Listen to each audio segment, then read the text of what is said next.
Yes, it's April 17 in Chicago, and we're getting a nice little spring snow. It's actually quite beautiful out. I'm not too bummed about it. The video that I posted yesterday, I set out to do a little tutorial on this module that I love, the Cwejman DP-2, which is a very strange unit. It's a compressor and a section that he calls the mute section, which is kind of like a gate of sorts, I guess.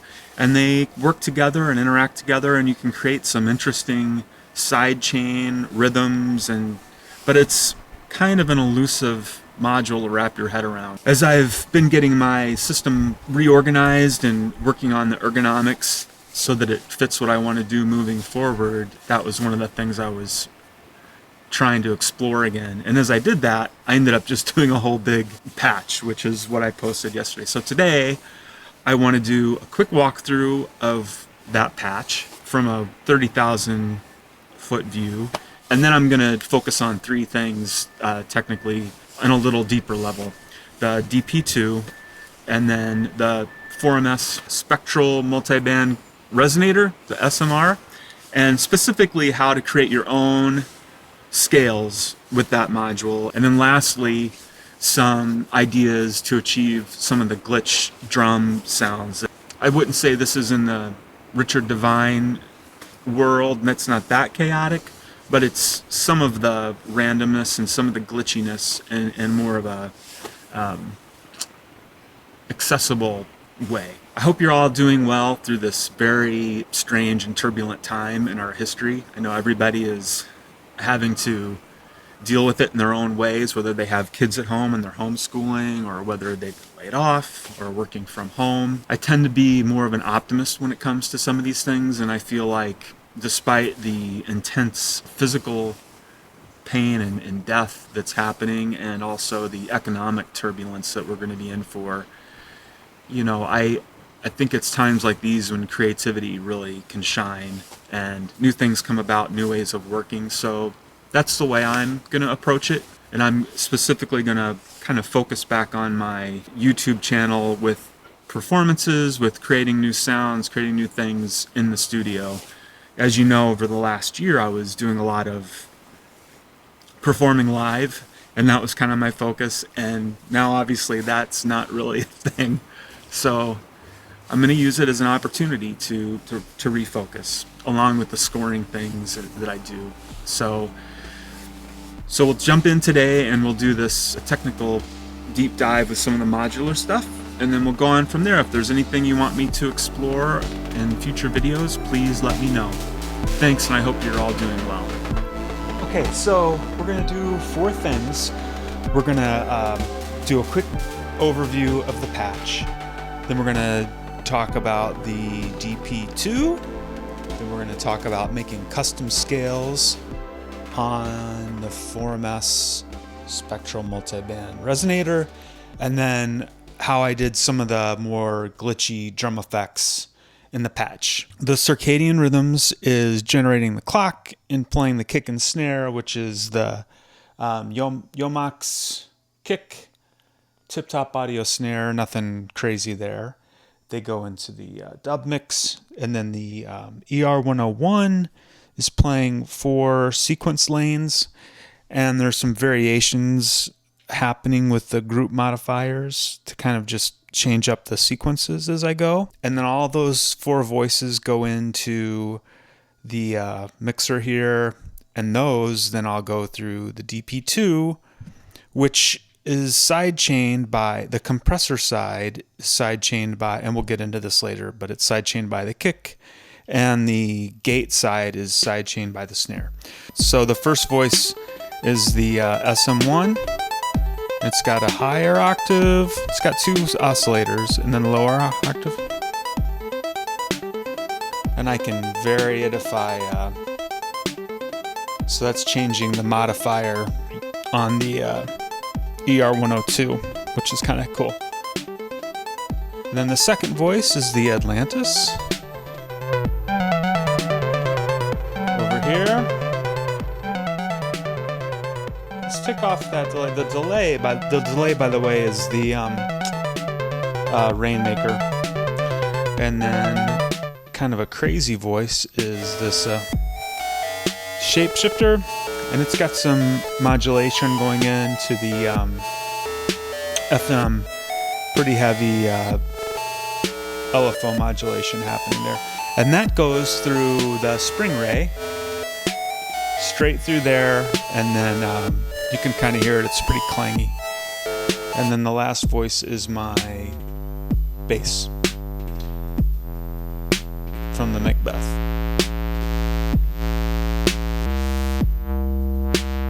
And that's getting a little frequency modulation too. The drone is from the SMR.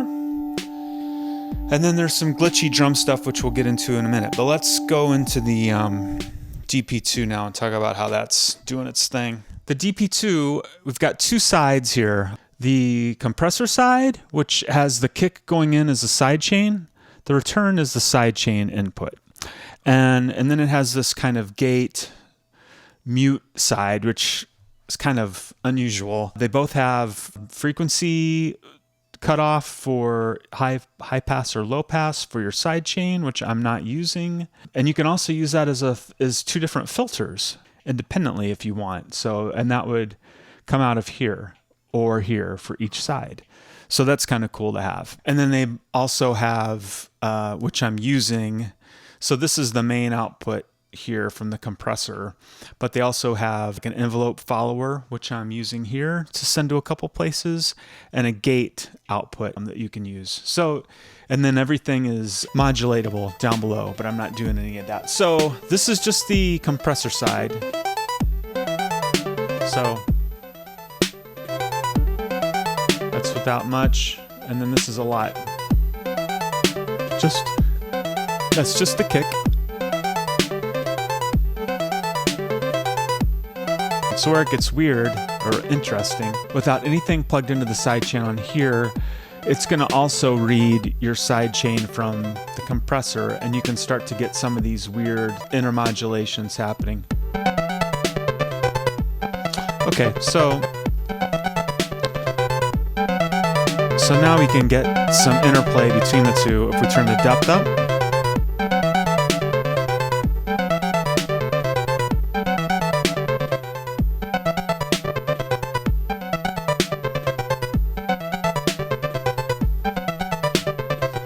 Kind of start to hear how the two sides play off of each other, and you can get some interesting rhythms.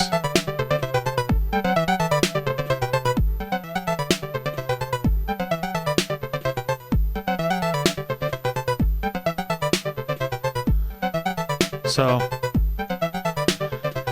that's an example with just the kick going into the compressor side. Now, if we run a separate side chain into the mute side, then it gets a little different. This is what I was doing.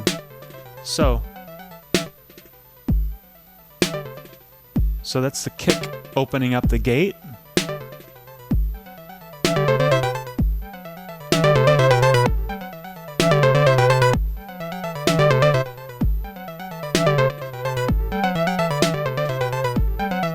And it kind of puts an accent on the snare side if I can get it dialed in correctly.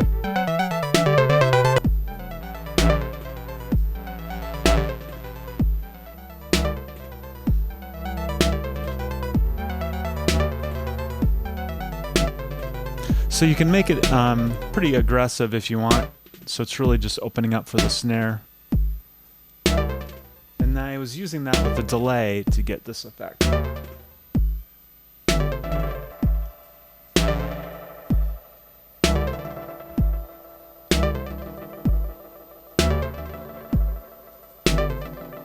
So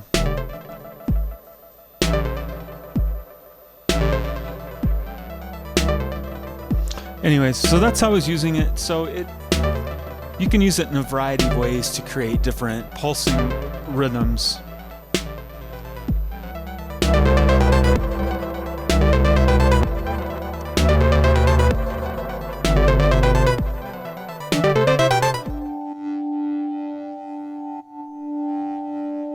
Let's talk about the Spectral Multiband Resonator. It's got, as you know, it's got might know or not know. It's got 6 resonating tones. I have some noise going into it that it's resonating, although it will self-resonate. And with these buttons across the top, you can lock in your pitches. And then if it's not locked, you'll see the pink and the orange here kind of rotating because I have an LFO going in. So let's yank the LFO and you'll see them set normally. And let's turn up all the pitches so you hear. So that's your lowest pitch. And then here, green. All right. And we can rotate the top 2. Okay, so how do you get your own scale in here? So let's turn these all down. So your first note is always this one on the top, and then it rotates around. So to get into programming mode, we're going to hit the rotate button 10 times. 1, 2, 3, 4, 5, 6, 7, 8, 9, 10. Okay, now we're in programming mode for the scale. And this button over here locks each note. This is your first note, and then you've got 20 notes going all the way around that you need to program. So let's start with the first one. And I know for my, actually, let's select the memory location first. Okay, that's great. So these are your different user memory locations. I had used the top one before, so let's go there. So I know that I want my first note to be kind of low G. So this is your octave, and these are semitones, and then these are microtonal adjustments. But I want a pretty low G.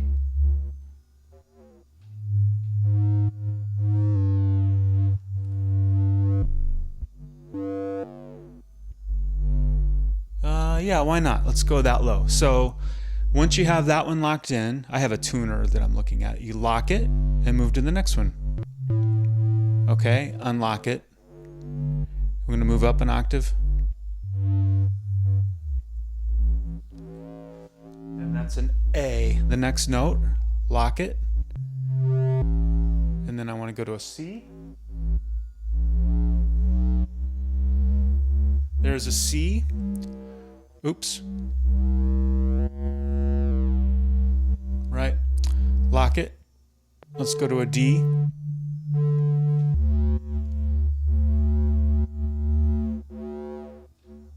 And if it's a little bit out for some reason, none of them are for me, but you can use the third one over, the micro adjuster, to dial in it exactly. And then I want to go to an F sharp on the next one.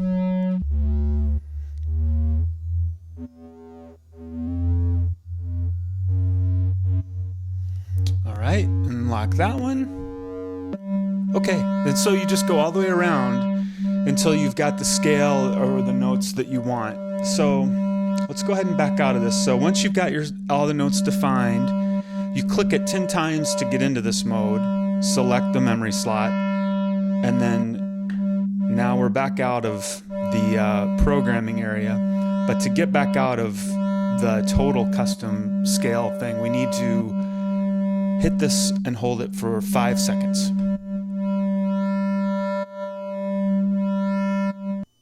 Okay, and now we're back out. So here we are. To get into the memory locations, you click the rotate button. To get into bank select, we click and hold. And it's the white one where the user locations are. And this is the one I was using before at the top. Click it. Okay. And that does not sound like... Oh, I see. So the way I was doing this, and there are infinite variety of ways you can use this guy, but what I did was I selected the first note, which is blue, and I went down, selected a low tone, and I basically made a chord that I locked into place. So I locked that note, and then I pulled up the second note. Nice interval. So that's the G and the D. Lock that one in. That's an F sharp, sure. So there we've got a thing happening. Bring in the fourth one. It's a nice rub, but maybe too much.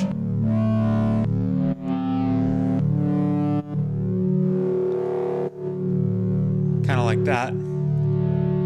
All right, so there's a bit of a drone, and then I was using the other two to slide and rotate. I was putting them in higher.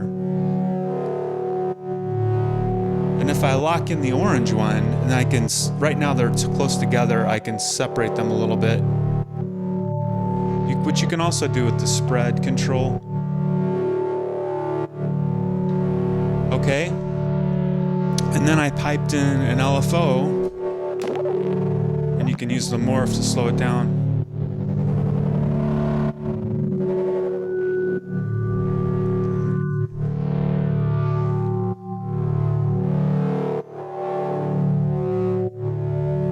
And that's essentially how I was using it. So I hope that made sense. It's kind of a pain, but when you read the manual, it's actually pretty clear. You click rotate. You click rotate 10 times to get into the mode, and then you just work your way through each of the scales by using this button to lock and unlock. And you got your octave, and your mic, and your semitones, and then microtones. Hold it for 5 seconds to get out, and select your memory location where you stored it, and you're off to the races. Okay, let's move along to the glitchy drums.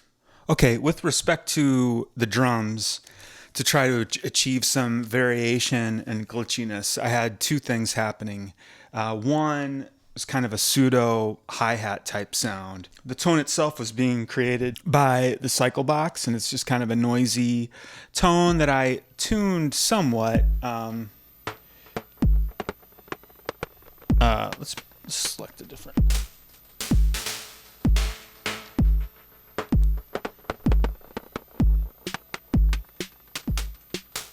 Okay, so noisy tone from the cycle box. It's going through the Polaris filter. The filter is it's in bandpass mode, and it's got an LFO that's sweeping the frequency. But the interesting thing is the trigger. The trigger is happening. I have clock going in to the RG6, a random generator.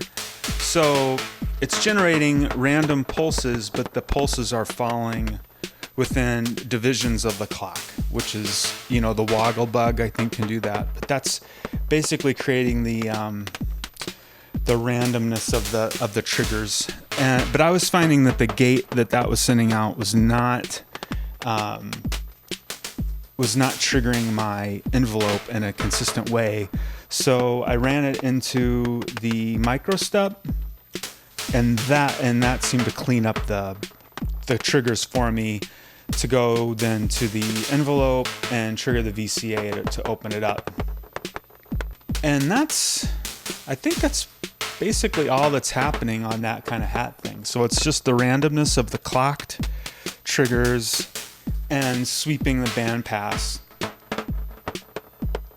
And it's got a little delay on it. I think a little bit of that Rainmaker. But that's it for that one. So it's pretty simple, but it helps, create some movement that's just non-static.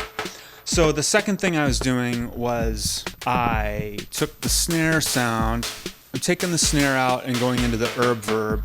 And what I'm doing with the herb verb is basically I'm just creating a few different modulations into it to kind of, because if you're familiar with it,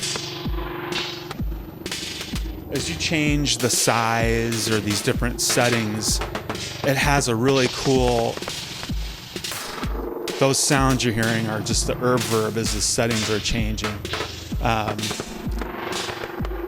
So it's constantly variable. And the way I created the modulations was I used some of the variableness of the clocks from before, created some new triggers, and I created a few different lanes on the tip-top Z8000 with different modulation settings. So I've got things going different directions.